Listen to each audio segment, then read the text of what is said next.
कि रोज रतिया में बतियावत रहली, कि रोज रतिया में बतियावत रहली, शादी के सपना दिखावत रहली, कि रोज रतिया में बतियावत रहली, शादी के सपना दिखावत रहली।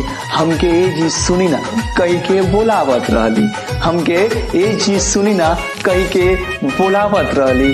अरे अचानक से सब कुछ टूट गईल, अरे अचानक से सब कुछ टूट गईल।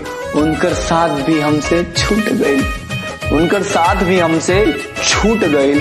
अब अपने दिलवा के समझावे नहीं, अब अपने दिलवा के समझावे नहीं, बुरा सपना समझ के उनके भुलवावे नहीं, बुरा सपना समझ के उनके भुलवावे नहीं। अखिया तो जागे मन मन लागे तोहरा बिना